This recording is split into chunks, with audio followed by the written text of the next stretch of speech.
करते हैं कि आप सभी स्वस्थ होंगे, सुरक्षित होंगे। बच्चों, आज मैं आप सभी को हिंदी व्याकरण पढ़ाऊंगी, जिसमें मैं आप सभी को कारक के बारे में बताऊंगी। तो चलिए शुरुआत करते हैं। आप सभी इसे ध्यान से देखिएगा, सुनिएगा और याद कीजिएगा। कारक किसे कहते हैं? संज्ञा के जिस रूप से हमें वाक्य में दूसरे शब्दों के साथ संबंध जोड़ने का पता चलता है, उसे कारक कहा जाता है। बच्चों, कारक क्रिया के साथ संबंधों को जोड़ने का काम करता है। जैसे राधा ने वृद्धा को सड़क पार करने में मदद की, तो यहाँ पे राधा ने वृद्धा को सड़क पार करने में मदद की, तो यहाँ पे ने और को जो है वह क्या हो जाएगा? कारक का रूप हो जाएगा। उसी प्रकार से है बच्चों, मीता ने अलमारी में पुस्तक रखी, तो यहाँ पे मीता ने क्या किया?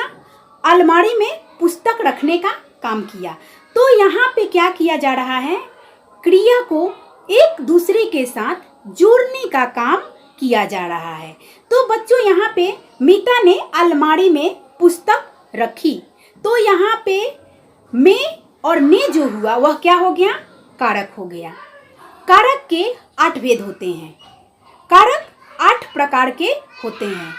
कर्ता कारक, कर्म कारक, करण कारक, संप्रदान कारक, अपादान कारक, संबंध कारक, अधिकरण कारक और संबोधन कारक। बच्चों, इन सभी की परिभाषा बताने से पहले मैं आप सभी को कारकीय चिन्ह के बारे में बताना चाहती हूँ, जिसे आप सभी अच्छी तरह से याद कर लीजिएगा, समझ लीजिएगा, ताकि आप लोगों को कारक को समझने में बहुत ही सुविधा होगी। बच्चों, ये कारकीय चिन्ह है। कर्ता का ने, कर्म को करण से किसी के द्वारा, संप्रदान के लिए, अपादान से जो पृथकता का, अलग होने का भाव प्रकट कराता है। संबोधन का है अरे, हे, अरे, और अधिकरण का है में, पर। संबंध का है का, के, की। ये सभी चिन्ह जो है इसे हम लोग कारकीय चिन्ह के रूप में जानते हैं, या फिर इसे विभक्ति चिन्ह भी कहा जाता है। तो इसे आप सभी हमेशा ध्यान में रखिएगा, जिससे आप लोगों को क्या होगा? कारक को पहचानने में काफी सुविधा होगी। अब मैं सबसे पहले आप लोगों को बताऊंगी कारक का पहला रूप, जिसे हम लोग क्या कहते हैं? कर्ता कारक कहते हैं। कर्ता कारक किसे कहते हैं?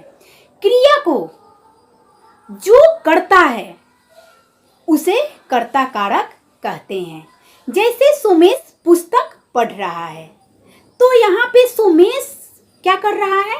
पुस्तक पढ़ने का काम कर रहा है। तो यहाँ पे सुमेश जो है वह क्या हो गया? कर्ता कारक हो गया। दूसरा नंबर पे है बच्चों कर्म कारक। क्रिया का फल जिस शब्द पे पड़ता है उसे हम लोग क्या कहते हैं? कर्म कारक कहते हैं। जैसे किसान अनाज को उगा रहा है, तो यहाँ पे किसान किस चीज को उगा रहा है? उपजा रहा है, अनाज को उपजा रहा है। तो यहाँ पे अनाज को जो है वह कर्म कारक हो जाएगा। बच्चों, 3 नंबर पे है करण कारक। जब भी हम अपने कामों को किसी की सहायता से करते हैं तो उसे क्या कहते हैं? करण कारक कहते हैं। जैसे वह साइकिल से बाजार जा रहा है, तो यहाँ पे साइकिल जो हुआ वह क्या हो गया? करण कारक हो गया है। उसी प्रकार से है बच्चों, मीता कलम से लिख रही है, तो यहाँ पे कलम जो है, कलम से, मीता किससे लिख रही है? कलम से। तो यहाँ कलम जो है, यहाँ पे कलम जो है वह क्या हो गया? करण कारक हो गया। बच्चों, 4 नंबर पे है संप्रदान कारक।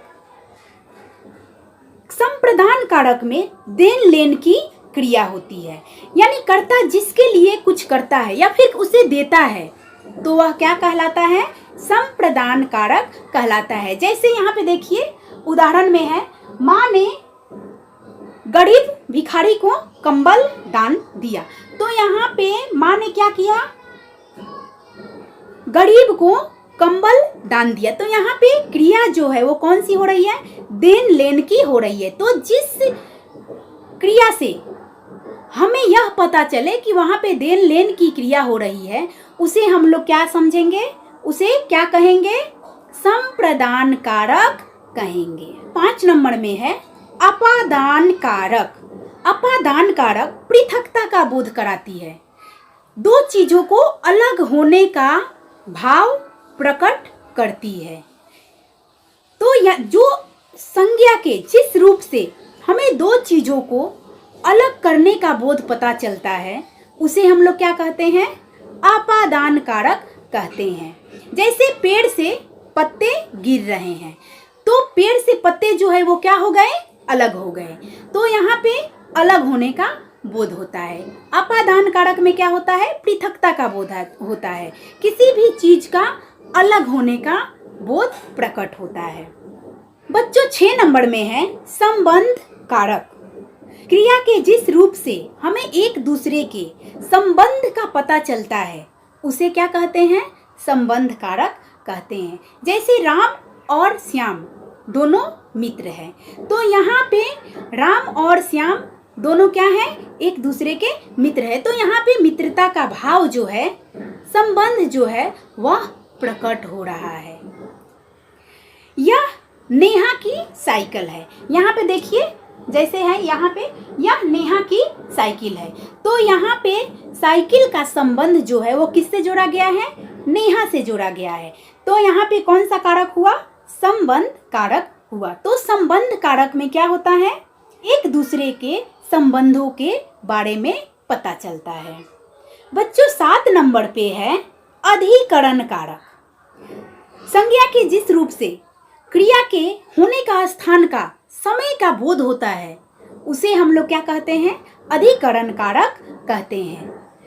बच्चों अधिकरण कारक में हमें किसी भी क्रिया का, किसी भी काम के होने का समय, स्थान का निश्चित बोध होता है, निश्चित बोध कराती है, उसे हम लोग क्या कहते हैं, अधिकरण कारक कहते हैं। बच्चों जैसे यहाँ पे देखिए उदाहरण में है, मेज पर पुस्तक रखी है, मेज पर पुस्तक रखी है।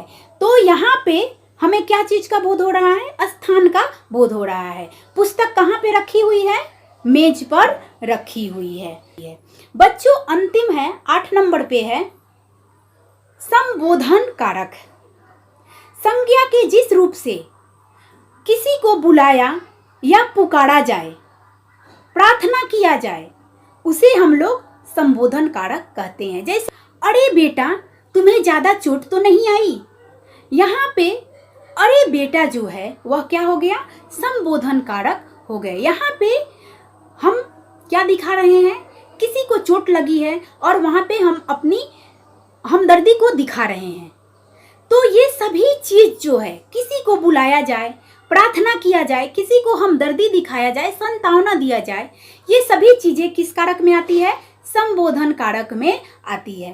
तो बच्चों आज मैं आप सभी को कारक किसे कहते हैं, कारक के कितने भेद होते हैं और उन सभी भेदों की परिभाषा उदाहरण सहित बताई। आप सभी इसे अच्छी तरह से सुनिएगा, समझिएगा और याद कीजिएगा। आगे के वीडियो में मैं आप लोगों के लिए कुछ और लेकर आऊंगी। तब तक के लिए बाय बाय बच्चों।